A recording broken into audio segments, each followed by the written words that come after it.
याजूज माजूज असल में कौन है? याजूज माजूज आदम अलैहिस्सलाम की औलाद और नस्ल इंसानी से ताल्लुक रखने वाली कौम है जिसे ज़ुल्करनैन बादशाह ने 535 काफमी में अपने मशरिकी सफर में बहुत दूर किसी मुकाम पर पाया और उनके रास्ते को जो दो पहाड़ों के दरमियान था एक मजबूत दीवार से रोक दिया जिसमें खालिस लोहा और तांबा इस्तेमाल किया गया था।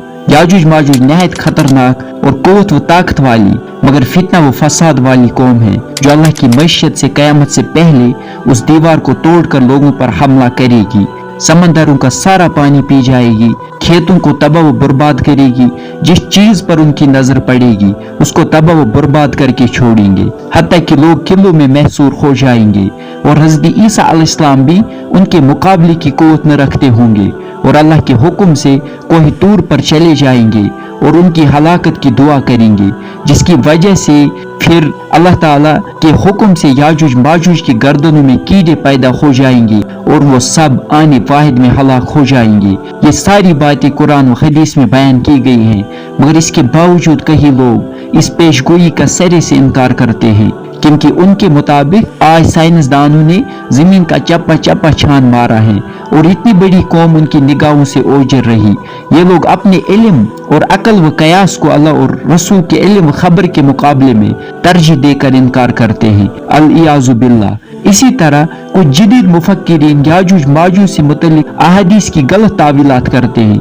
वो कभी मंगोलों, तातारियों और कभी रूसियों, तुर्कों और यूरोपियों को ही याजूज माजूज करार देते हैं। दीवारें ज़ुल्करनैन के मुतल्लिक भी गलत कयासात और गलत तावीलात पेश करते हैं। कभी दीवारें बर्लिन, दीवारें चीन और कभी दीवारें कफकाज को ही दीवारें ज़ुल्करनैन करार देते हैं। हालांकि गहरी नजर के साथ मुताला करने से ये बात वाज़िह हो जाती है कि इन दीवारों पर वो अलामात सादिक ही नहीं आती जो दीवारें ज़ुल्करनैन की कुरान व हदीस में बयान की गई हैं।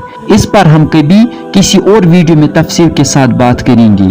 याजूज माजूज को ज़ुल्करनैन ने किस दीवार के पीछे कैद किया था और वो दीवार आखिर कहाँ है? कुरान से ये बात मालूम होती है कि ज़ुल्करनैन एक सालिह मुसलमान और अल्लाह और यौम आखिरत पर ईमान रखने वाला बादशाह था। अल्लाह ताला ने उन्हें बहुत सारे वसाइल और रिसोर्सेज अता किए थे। ज़ुल्करनैन के माने हैं दो सेंगों वाला।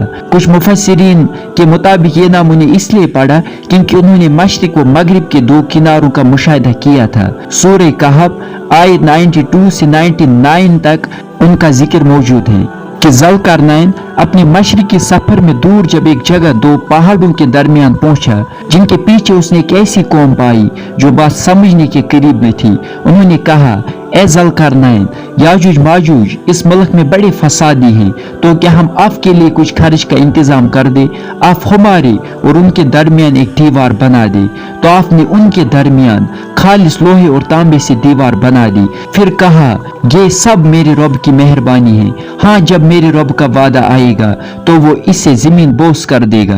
बेशक मेरे रब का वादा सच्चा है।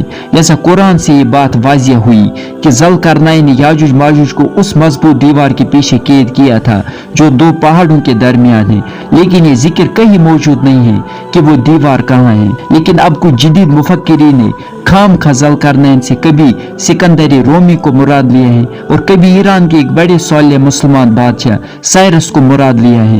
ये सिर्फ तावीलात हैं, यकीन के साथ कुछ कहना नामुमकिन है। मगर याजूज माजूज क़यामत की बड़ी निशानी में से एक निशानी है जो ईसा अलैहिस्सलाम के नुज़ूल और कत्ल दज्जाल के बाद जाहिर होंगे और उस वक्त वो दीवार को तोड़ने के बाद खुरूज करेंगे। अक्सर उलमा और मुफस्सिरीन के नजदीक यही हक है, जैसा कि कुरान हदीस में वाज़िह जिक्र मौजूद है। इससे सारी मिसकंसेप्शंस याजूज माजूज के मुतालिक खत्म होती हैं। क्या साइंस ने उस दीवार को खोज लिया है? ये बात वाज़िह रहे कि साइंस कभी भी याजूज माजूज को तलाश नहीं कर सकती और न उस दीवार का कभी खोज लगा सकती है, चाहे साइंस कितना भी तरक्की कर ले, क्योंकि जो वक्त अल्लाह ने याजूज माजूज के खुरूज के लिए मुकर्रर किया है उस वक्त से पहले कोई न उनको देख सकता है और न उन तक पहुंच सकता है, हालांकि वो इस वक्त भी इसी दुनिया में कहीं मौजूद हैं और अल्लाह ने एक हिकमत के तहत उनको मख्फी रखा है। मुफस्सिरीन में यही राय अल्लामा शनकीती और अल्लामा आलूसी रहमतुल्लाह ताला की भी है।